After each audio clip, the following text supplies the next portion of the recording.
God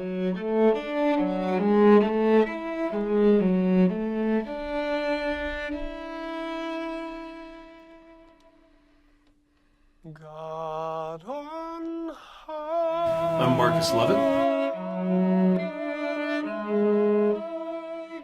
I am founder and president of Joined Hands, which is a 501c3 that helps the most vulnerable in the world.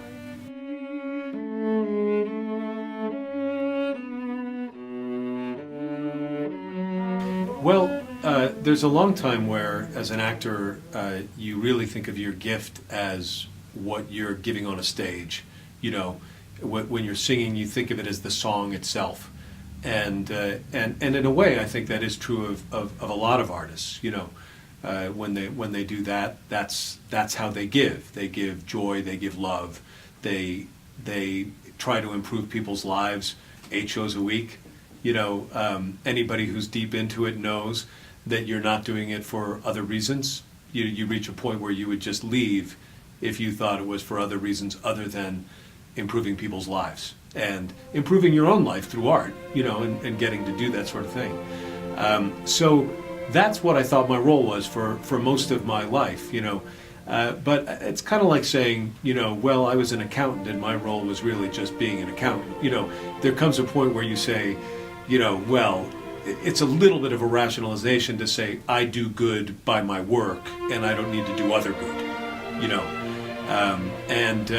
So I got a little bit more involved, teensy. You know, there's a wonderful place in Boston that allows you to sponsor children in Africa.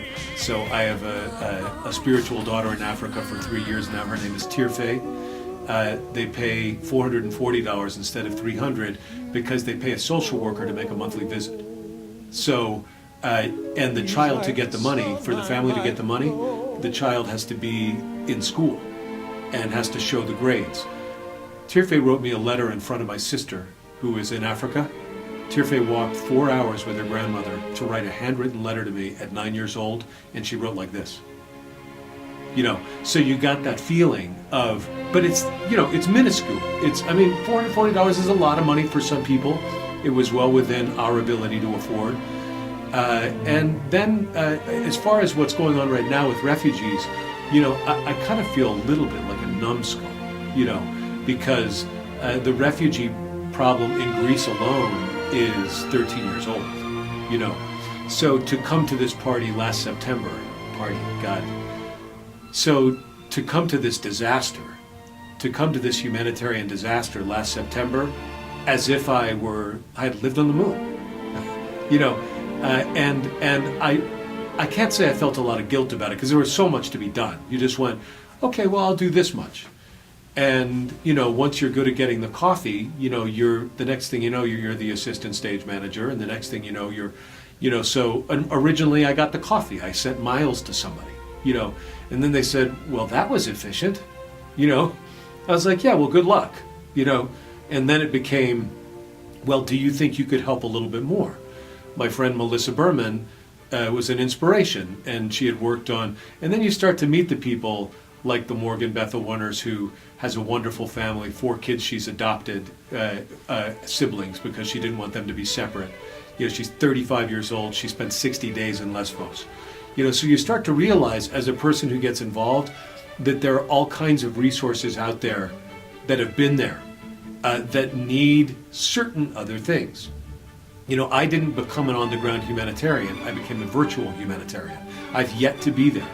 And my friends who see me post say, how has it been in Lesbos? Are you back yet? And I don't pretend to be there. But my role, I saw these sea rescue people, medics, Afghan, there's a woman named Poe, there's Wahida Jean. There's a woman named Wahida Jean who is a doctor, and she speaks Pashto. You know, you know, I don't want to claim any of these people. I got to work with her in some ways. When I did this adoption, this, you know, child, she calls me her spiritual father. That's how I came up with that she's my spiritual daughter, Tirfe. When I started to work with Wide Horizons for Children, just in that small way, I went, wow, even if you're not the Grinch, your heart can kind of go, you see a real result in a very specific situation. When you look at 56.4 million displaced people, we might as well all walk away. Just let that part of the world go. But when you look at this little girl that I've been involved with since she was 8, and now she's 11, and they live on what we would consider like a couple $100 a year in addition to the money that they're given for her schooling. When you see these things happen in the micro. So when I started, I said, it has to be micro. What can we do? I found out there was a quadriplegic, so we got him a wheelchair. We negotiated a good price. So in July, I got in touch with East End Cares, which handled a lot of stuff with Hurricane Sandy. In July, I got in touch with East End Cares, or just accidentally, they got in touch with me. And I started doing a little bit of work with Melissa Berman. I find out that there's this community of people who've been to Haiti. They were working on Katrina. They were working on Hurricane Sandy. These are all things that were happening while I was off in London.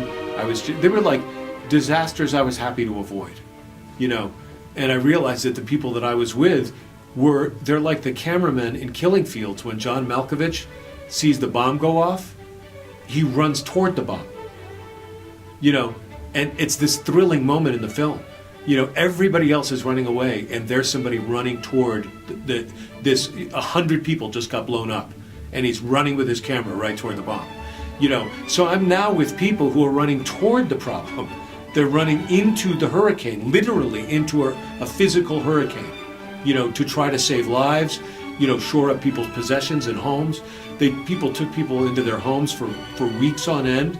It's something that community can do when they're in that kind of situation, especially when you have some who are harmed and some who aren't, like in an earthquake or a Hurricane Sandy. So when I'm talking to her, and now we're talking specifically about Lesbos, and I'm like, okay, well, let's look at one place. It's not quite in the news yet, the way that it got in the news like a month or 2 months later. We have a sea village in Scala with 516 residents that 10,000 people a day come through. You have some NGOs, which are wonderful, wonderful human beings, sprung up out of nowhere. People taking their credit cards, like my friend Doug Kuntz, who works with East End Cares, taking all of his credit cards and just running them up and say, I'll deal with it later. You also had refugees who were multilingual. There was one particular refugee who wouldn't take housing, he wouldn't take a bed, and he stayed for weeks and sat and waited for the American and other non-Greek volunteers to wake up in the morning so he could go to the camps and interpret for his friends, for his people. And everybody was storming through this place, but these NGOs were, so I got to be a part of like a needle in a haystack, a drop in the ocean, as Mother Teresa says, and that became it became interesting to me on a daily level. Some of what I do for work doesn't require me to do that much away from my desk, so I could play Candy Crush, I could play Pinochle on my phone, I could look for other ways to make money, do all the things that you do when you're at your desk. Or you can start to look toward the responsible people around you and go, I want to be a part of them. So, I have a little bit of access to money that some people don't have. I probably have a little bit more money than most people have to give myself, But the only way that makes sense is if you're looking at it in the micro as well as the macro. The macro is impossible to understand. How do you, right now in Greece, the deal, the financial deal is somewhere between 4 to 10 euro a day for Greece to take care of per refugee that's now in Greece. So Lesbos became a very special place to me, even though I never visited it. I looked at videos every day. I help people post things. I help people write things. You'd have very emotional, traumatized people there. And I'd say, well, the great thing is I don't have the PTSD that they have. I'm sitting here very sad, and very afraid for people. But I think that it takes, what I think about myself involved in the situation is that I'm not a terribly emotional guy. I've got moxie and I've got nerve, so I'm not overwhelmed. It's overwhelming for anybody what's going on there. But I can actually go have somebody tell me, a baby died in my arms today, and I can say to that person, I love you and I'm sorry you had to go through that. And I'm not the person who's going to take that on, because I know that at that point my job is different. There's somebody whose job it is to save that baby's life, and if they can't, God bless them both, but my job is different. So what's my job? Am I going to go somewhere and sing? Am I going to go somewhere that's really good for my career? Like maybe I could go to Italy and do a bit. We've all musicians have done benefits where it's not really a benefit. I mean, it's not truly a benefit. I've done a lot of them. I've got money in my pocket when it's done. And there was money raised for a good cause, But so what's my new role? I'm still a singer, I'm still an artist. I don't have any of the skills these people have. What do I do? So if I may talk about Greece for a moment, Ritsona. We, when I say we, it's anybody who needed to shut down in Lesbos because it became a different situation. A situation that I didn't see how I could help the same way. So I got connected to a person named Carolyn Rockefeller, who is a thought leader of the world. She could solve problems for whole towns. She could solve statewide problems.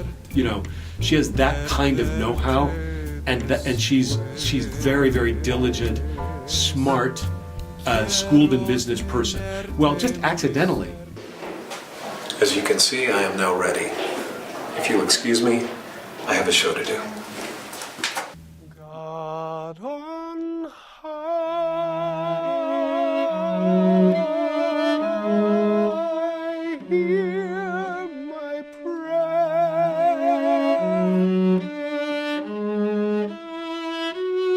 In my need,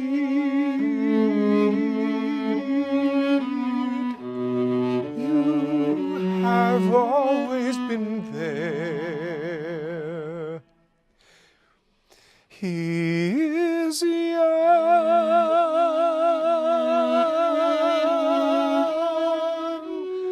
he's a friend.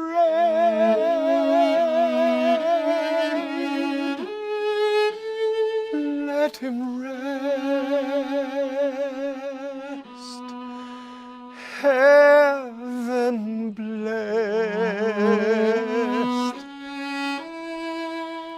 Bring him home,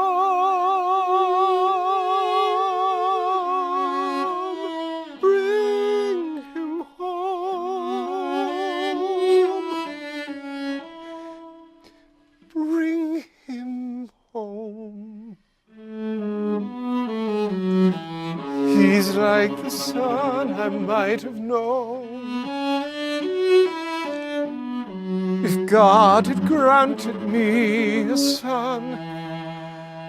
The summers die one by one, how soon they fly, on and on, and I am old and will be gone.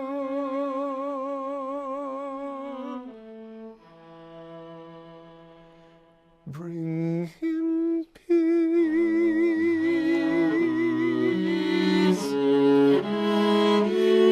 bring him joy. He is young,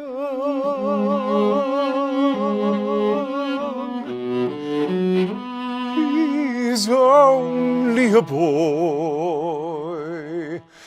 You can take,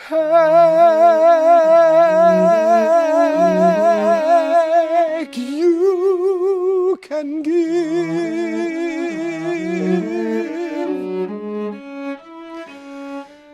Let him be.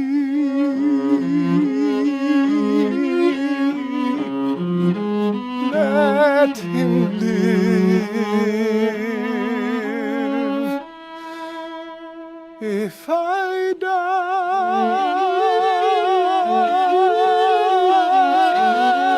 let me die.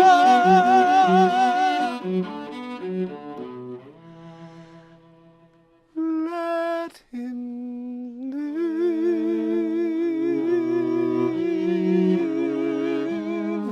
Bring him home.